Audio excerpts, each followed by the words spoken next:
There was a time my entire class almost got suspended over 40 cartons of Capri Sun. And I tell you, I was shaking for my innocent life. Let's just get into it.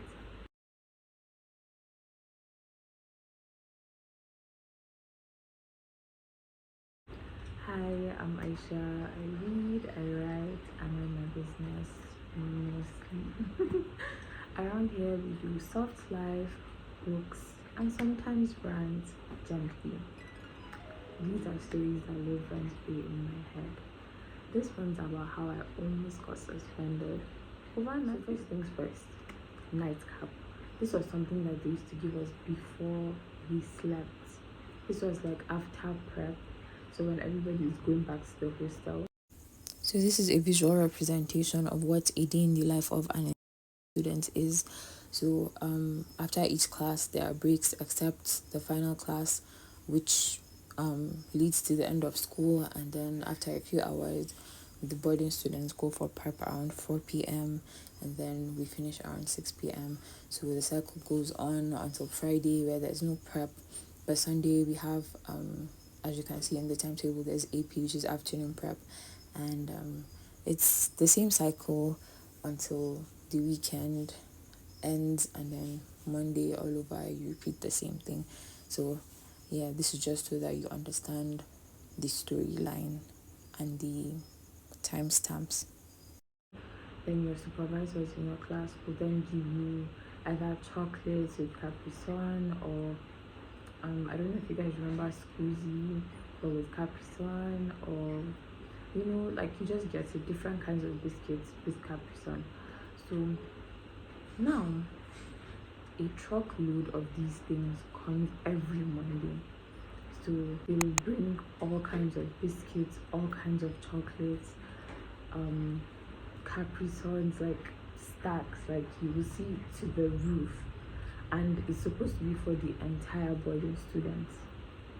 So this Monday that it was brought, for some reason it was left there for say maybe a week.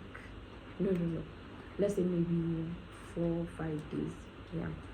So my classmates had been seeing it, and then somebody was like, "It's just go and take it." I don't really remember how it was instigated, but I remember somebody talking about how they wanted a carton, and then everybody else also decided they wanted, and then collectively they decided, well, not everybody, a lot of people in our class. It was actually a very small plan, come to think of it, very short and simple. So they were like, since the supervisors hadn't come to carry it, so I think in other schools they're called matrons or something. Anyways, so the supervisors hadn't come to take the cartons as they usually do, like Monday evenings. I think it's during prep they take it into the hostel. So there's a storage place. It was formerly the sick bay, but that's besides the point.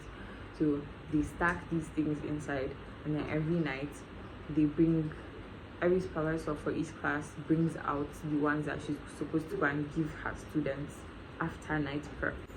My class now said after school then they are going to go and take it. James, I thought you were a smart man. Then I don't know how they planned it, because I wasn't part of them. I was just there when the initial discussion happened, so I knew what they were going to do. So after school that specific day, it seemed maybe the supervisors knew what was about to happen. So we just saw it in the hostel, right next to the door of the storage place. So my classmates were now like, it's just there. They're just going to carry it and take it to the room. So everybody was just passing, seniors, juniors. The door was locked, the cartons were outside. So my classmates were just carrying one by one by one. It was like this crazy, it was a movie. That's how I'm going to put it. It was like a war, and people were scouting for food everywhere. That was how it felt. I just saw people carrying cartons when I came back into the hostel. So that time I was in senior class in SS2, so we were upstairs. So I was just going to my room. I saw the cartons. I just saw my classmates coming, carrying, taking it back to the room. You get the gist. Then a large amount had disappeared. I knew something was going to happen. Like I felt it inside me. Like, these people are going to get caught. My roommate, one of my roommates, was like, Aisha, you're not going to take for yourself. I was like, no. And she's like, okay. They went. I think about 3 people in my room took for themselves. People put it in their laundry baskets, their lockers, under the bed. This girl, she wasn't my bunkmate. I think her bed was adjacent to mine. So she came in with 2 cartons, and then she was like, Aisha, I brought you one. You should take this one. I'm going to keep this one for myself. So she opened her locker and pushed it inside, and she locked it. And then I was like, no, thank you. It was already prep time. I was trying to go out. I wasn't trying to be a part of this. Like, inside me, I knew something was going to happen because I felt like it was a setup. Let me not lie. That was what I was thinking. So all this happened between after school and prep time and towards the ending of prep. So obviously cartons of Capri Suns were missing. So everybody had gone to prep now. We were in class, and I sat down at the place where there was a large window, and that window was facing the hostel door. So I saw supervisors gathered outside the hostel door, and there was like a small meeting. Our supervisor in the class was also gone. God damn it! I was like, super for them. And I was like, Alhamdulillah, I did not involve myself. So, but then I had a bad feeling because the thing with, I don't know, whenever something bad happened during that time, they would collectively say all of you did it. But I guess it was just a way to force the innocent ones to snitch on the others. So while we were in the class, like me, I was my stomach was just turning, like literally I felt like throwing up because I was just having this bad feeling because I saw that almost all the supervisors in all the classes had left. They were at the door of the hostel. I saw everybody went in. I saw hostel mistress. I was like, oh god, this thing is serious. Please let them not even ask me for anything. Like I didn't do anything, but I was scared because I knew what they did. Wait a minute! They're not like SS2C. Go to the I feel like there was a camera in the hostel. I don't remember seeing cameras in the hostel. That'd be interesting. Anyways, so they're like SS2C, step out, go to the hostel. So we went to the hostel and we were just standing in the corridor. It was almost afternoon prep was almost over. The supervisors were huddled in front of one of the doors to our rooms for SS2s. So they were just talking, and then alright, before that I forgot to mention that I think there was a supervisor that came in and she said all of you should give us your keys. So she took the keys to the padlocks of our lockers.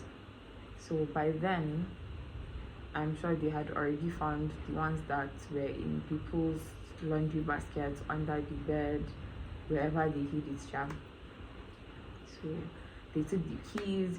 By the time they called us to the hostel, there was Capri Sun scattered everywhere in the room. The room was a mess because they were checking everywhere, which I feel was wrong, the way they messed up the room, but it's whatever. So like everyone was just scattered. They were just like it was just over. They got caught. So everywhere, like they're just whispering in Turkish, like, but the thing is all of us understood, so we knew what was happening. But I guess they kind of felt like maybe we didn't understand, so they're just talking about how like this thing needs to be reported, blah blah blah. And then everybody was just standing outside doing like they're not going to budge, they're not going to talk. So the lockers that they found the Capri Suns in, those people got in trouble. Those ones were already just confirmed that these ones were getting reported. So us that they didn't find anything with us. Now, remember the time that I told you that my roommates told me that I should take a carton? She put it, I think she put it under my bed. I think I told her to shift it to and give it to somebody else. I'm not sure. I don't recall that part exactly. So I don't remember what I told her to do. But I know I asked her to shift it, something like that. And then, so I think somehow I cleared myself. Because had it been they found it under my own bunk, then I would have also been in trouble. So I think my bunkmates had gone home for some reason, so she wasn't even there when it happened, I think. So then they sent away all of the people that were in trouble. They're just like, they should just go.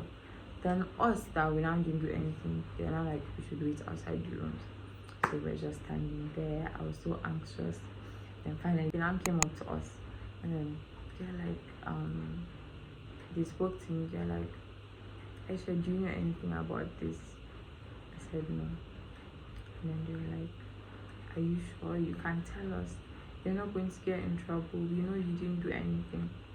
And I was just looking at them like,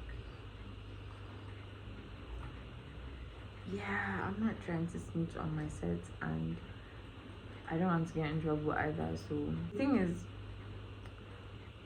I liked my set for the fact that even if everybody wasn't friends per se, if something was happening to everybody, it was collective. Like, we would definitely stick together. And the reason why I'm saying this is because I'm comparing it to other sets that I have known about, and those ones, if something was to happen, they would actually throw you under the bus. So that was how they were just trying to coerce me to speak, but in this nice manner. So they're just like pushing me, like trying to, in a nice way, like they're just saying, we know what we're going to, we just want to know the truth, we know that you don't lie. And I was just like, I don't know anything. Came back from the class area, packed my things, changed into the hostel where I got out of the hostel. I know nothing. So they now shifted a bit to the side, and they're just talking in Turkish. Like, they're like, this girl now, should we trust her? Should we believe her? But then we know her, she doesn't lie. Anyway, so that was how they came back to me. I think they thought I also didn't understand Turkish, so they weren't whispering where they stood, and they were very close to me, so I could hear everything. So they were not like, let's just let her go. So the three ladies came, and then they were like, okay, you can go and eat dinner because prep was over by this time. And that was how the thing ended for me. And those that were caught had to go for suspension, and just really small for me to get suspended.